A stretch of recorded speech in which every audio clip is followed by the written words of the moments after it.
कहते हैं ना कि जब आप किसी चीज़ के बारे में फोकस करते हो तो पूरी कायनात जो है वो हरकत में आ जाती है आपको वो चीज़ देने के लिए। नाउ सुनने में तो ये चीज़ बड़ी अट्रैक्टिव लगती है, बड़ी ज़बरदस्त लगती है कि वाह वाह क्या बात है कि मैं अगर कोई चीज़ सोचता हूँ और किसी चीज़ की तमन्ना करता हूँ, किसी चीज़ को डिज़ायर करता हूँ इतनी शिद्दत के साथ कि पूरी कायनात मेरी उस ख्वाहिश को पूरा करने के लिए हरकत में आ जाती है। सुनने में इट साउंड्स पोएटिक,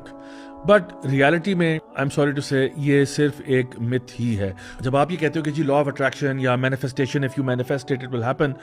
और आप कहते हो जी कायनात हरकत में आ रही है, तो याद रखें कायनात के पास कोई विल नहीं है ऑफ इट्स ओन, या कायनात की अपनी कोई कॉन्शियसनेस नहीं है कि जो कायनात कोई क्रीचर है जो यानी एकदम से कुछ करना शुरू कर देता है। कायनात है, इनएनिमेट ऑब्जेक्ट्स हैं, तो वो आपकी दुआएं और पुकारें कैसे सुन रहे हैं। इसलिए ये पार्ट जो है ना ये कुछ ना कुछ शिरकिया भी हो जाता है जब आप कायनात को एट्रीब्यूट कर रहे हो वो चीज़ जो अल्लाह को करनी चाहिए थी। तो याद रखें the universe has no will, उसकी अपनी कोई मर्जी नहीं है कि यूनिवर्स ने ये चाहा और यूनिवर्स ने ये किया और उस यूनिवर्स ने कर दिखाया। तो सबसे पहली बात ये कि ऐसा कुछ भी नहीं है, पहली बात। नंबर 2, आपकी जो थॉट्स हैं वो आपके बिहेवियर को तो चेंज करती हैं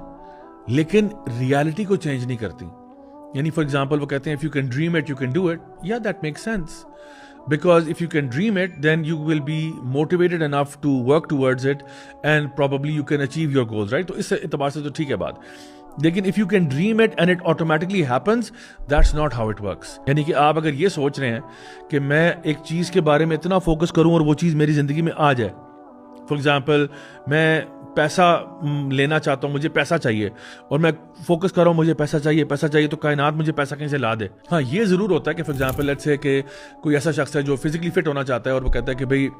you know what, if I can dream it I can do it, और वो इस वक्त फॉर एग्जाम्पल बहुत ओबीस है और हेल्थ इश्यूज़ चल रहे हैं बहुत ज़्यादा, डॉक्टर्स ने भी उसको कहा है कि भाई तुम्हें फलां मसले हो जाएंगे और ये हो जाएगा वो हो जाएगा, तो वो फोकस करता है इस बात पर कि देखो लोग आई कैन,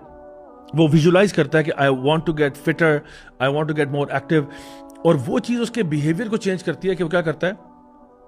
अपने खाने को, अपनी डाइट को बेहतर करता है, वर्कआउट शुरू करता है और इवेंचुअली आफ्टर 2, 3, 4 ईयर्स वो अल्हम्दुलिल्लाह शेप में आ जाता है और वो फिजिकली फिट हो जाता है। ये तो पॉसिबिलिटी है बिकॉज इसके अंदर एक पूरी ट्रैजेक्टरी आपको नजर आ रही है। द पॉइंट इज के अगर आप कोई भी काम कंसिस्टेंसी के साथ करते हो उसका रिजल्ट जरूर आता है। हाँ, तो पहले आप उसको ड्रीम करते हो, फिर आप उसके अंदर इंगेज होते हो, फिर उसमें आप टाइम लगाते हो एंड इवेंचुअली आप वहाँ पहुँच जाते हो। तो ये तो बात समझ में आती है कि थॉट्स आपके बिहेवियर को चेंज करती हैं और आपका बिहेवियर जो है अल्टीमेटली आपको सक्सेस या फेलियर की तरफ लेके जाता है।